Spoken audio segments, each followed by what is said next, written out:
Have you ever felt like the deeper you think, the more alone you become? Like the world around you hums along in blissful ignorance while you're stuck wrestling with questions no one else seems to care about? It's not just in your head. Society has always feared those who see too much, who question too deeply, who refuse to settle for comfort in lies.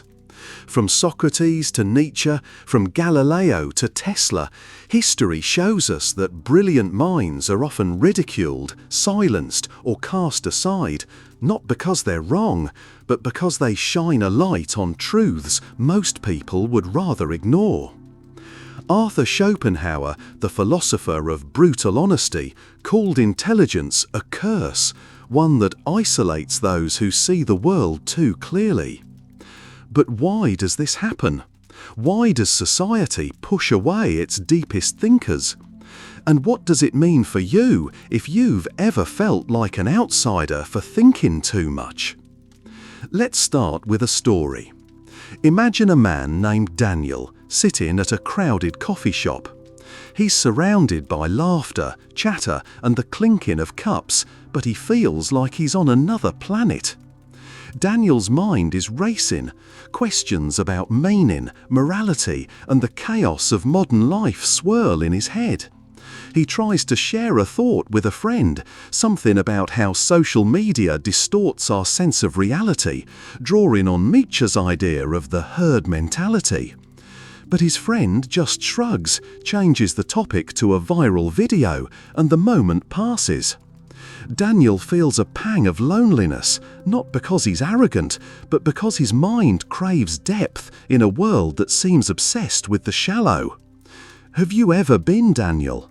Have you ever felt like your thoughts are a burden, like they set you apart from the people around you? Schopenhauer would say this isn't your fault, it's human nature.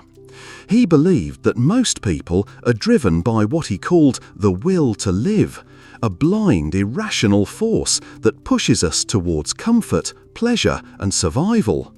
For most, life is about fitting in, chasing small joys, and avoiding hard truths. But deep thinkers, they're different. They're driven by what we might call a will to truth, an insatiable need to understand the world, even when it hurts. This creates a rift.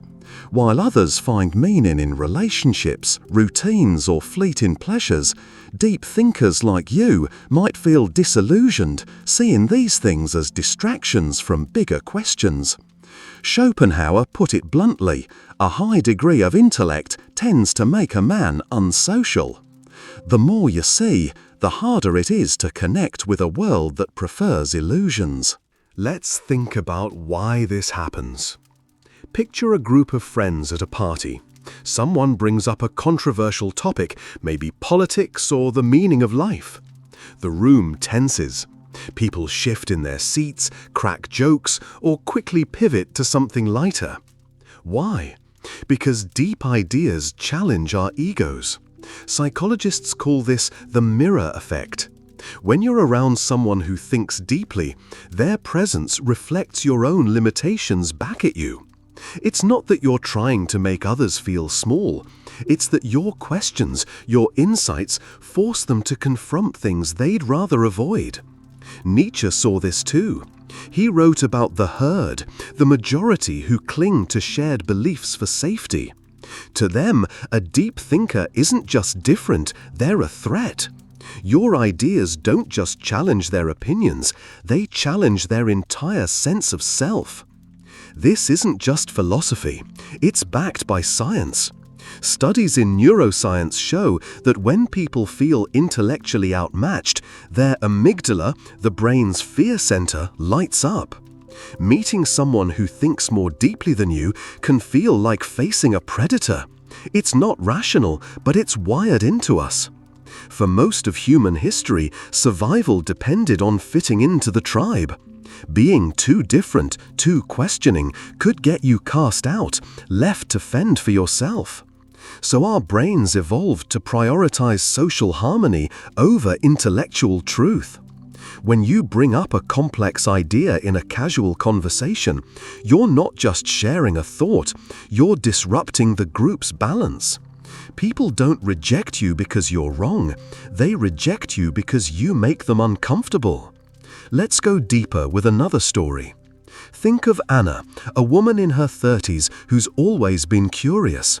At work, she notices inefficiencies in the system, ways the company could innovate, save time, and improve. She reads Spinoza in her spare time, inspired by his idea that true freedom comes from understanding the world rationally. So she speaks up in meetings, offering ideas grounded in logic and foresight. But instead of praise, she gets eye rolls. Her colleagues call her overcomplicated or too intense. Her boss tells her to just stick to the plan. Anna feels deflated, not because her ideas were bad, but because they were too far ahead of the room. Dostoevsky would recognize Anna's struggle. In his novel The Idiot, he portrays Prince Myshkin, a man whose purity and insight makes him an outcast. Like Anna, Myshkin's clarity of thought alienates him, not because he's wrong, but because he sees what others refuse to. This resistance to deep thinking isn't new. It's woven into history. Take Socrates, the father of Western philosophy. He spent his life asking questions, urging people to examine their beliefs. But Athens didn't thank him. They put him on trial for corrupting the youth and sentenced him to death. His crime? Making people think.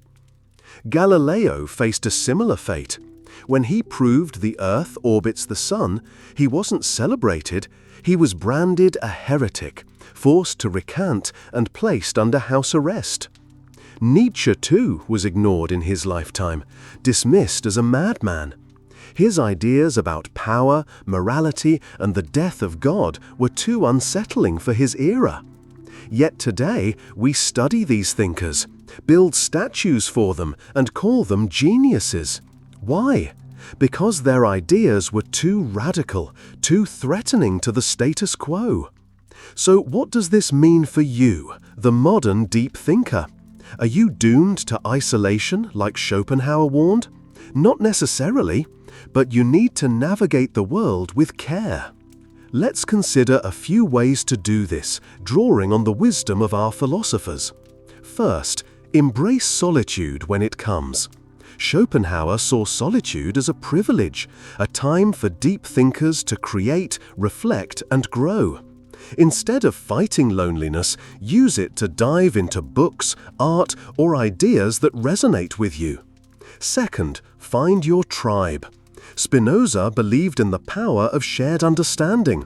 Seek out people who think like you, whether through online communities, intellectual circles, or even the pages of a book.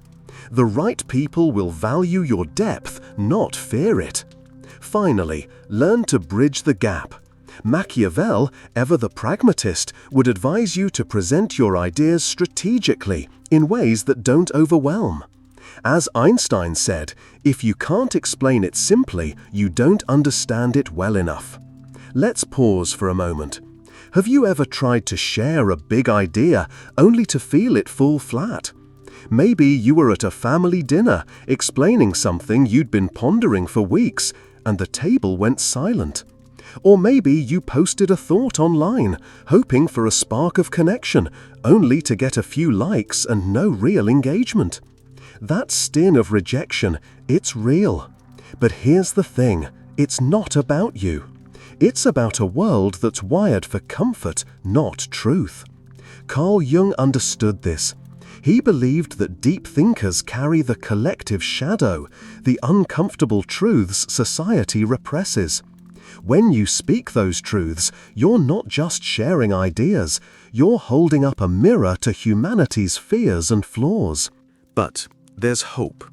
Jung also believed in individuation, the process of becoming your true self, despite the pressures of the collective. For deep thinkers, this means embracing your unique perspective, even if it sets you apart. It's not easy. Nietzsche warned that the path to greatness is lonely, that the overman must forge their own values in a world that resists change. But he also believed that this struggle is what makes life meaningful. Every time you feel misunderstood, you're walking the same path as history's greatest minds.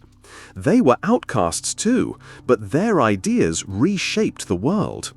Let's bring this to the present. In today's world, the internet amplifies the rejection of deep thinking. Social media algorithms reward quick, emotional content, outrage, humor, or heartwarming cliches. Thoughtful discussions, they don't go viral.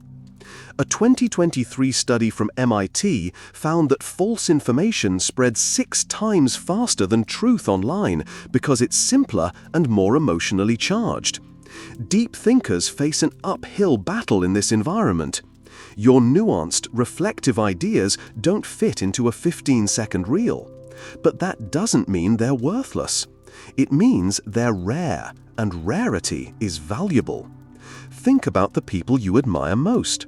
Chances are they're not the loudest voices on social media. They're the ones who make you pause, reflect, and see the world differently. Maybe it's a writer, a teacher, or a friend who always seems to say something profound. They're the ones who carry the spirit of Schopenhauer's will to truth, even if they don't know it. They're the ones who make you feel less alone, and you can be that person for someone else. But how do you survive in a world that resists your depth? Let's get practical, drawing on Machiavelli's cunning wisdom. He'd tell you to play the game without losing yourself.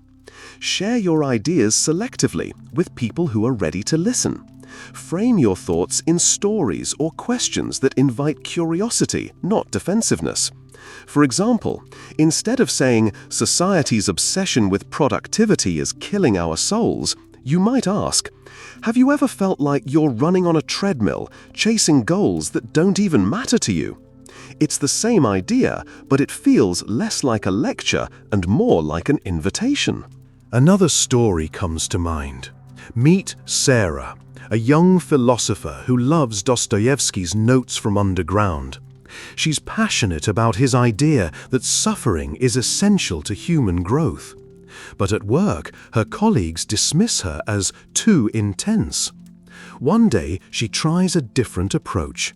Instead of quoting Dostoevsky directly, she tells a story about a friend who grew stronger after a painful breakup.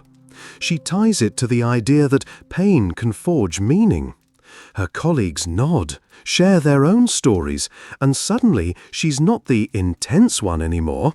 She's the one who started a real conversation. Sarah learned to meet people where they are, not where she wants them to be.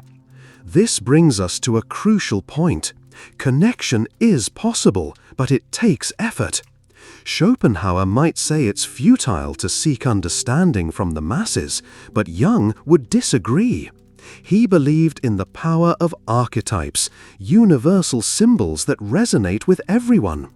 Your deep thoughts might feel alien, but they tap into timeless human struggles, the search for meaning, the fear of failure, the ache of loneliness. When you frame your ideas around these universal themes, people listen.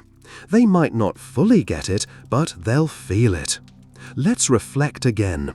Have you ever felt like your thoughts are a secret you're afraid to share? Like if you spoke your truth, people would look at you like you're crazy. That's the curse of intelligence Schopenhauer talked about. But it's also a gift. Your ability to see through the noise, to question, to wonder, to seek truth sets you apart. It's what drove Nietzsche to write about the overman, the person who creates their own meaning in a chaotic world. It's what inspired Dostoevsky to explore the depths of the human soul. And it's what makes you, yes you, a vital part of humanity's progress. So, what's the answer? How do you live as a deep thinker in a world that fears you? First, accept that not everyone will understand you, and that's okay. Spinoza taught that true freedom comes from aligning your thoughts with reason, not chasing approval. Second, find your purpose. Jung believed that meaning comes from integrating your conscious and unconscious self, your thoughts and your soul. Spend time reflecting on what drives you, whether it's art, writing, or helping others see the world differently. Finally, be patient. History shows us that deep thinkers are often ahead of their time. Galileo's ideas were banned, but they changed the world. Nietzsche's books were ignored, but they shaped modern thought. Your ideas might not go viral today, but they could spark a revolution tomorrow. Let's end with a challenge. The next time you feel alone in your thoughts, don't hide them. Write them down, share them with one person who might get it, or post them online with a story that makes them relatable. You're not just a deep thinker. You're a torchbearer, carrying the light of truth in a world that craves it but doesn't know it yet. Schopenhauer was right. Intelligence can feel like a curse, but it's also a superpower. You see what others don't. You feel what others suppress. And in a world that's drowning in noise, your voice, however quiet, matters. If this resonates with you, let's talk about it. Have you ever felt pushed away for thinking too deeply? What do you do to stay true to yourself in a world that resists truth?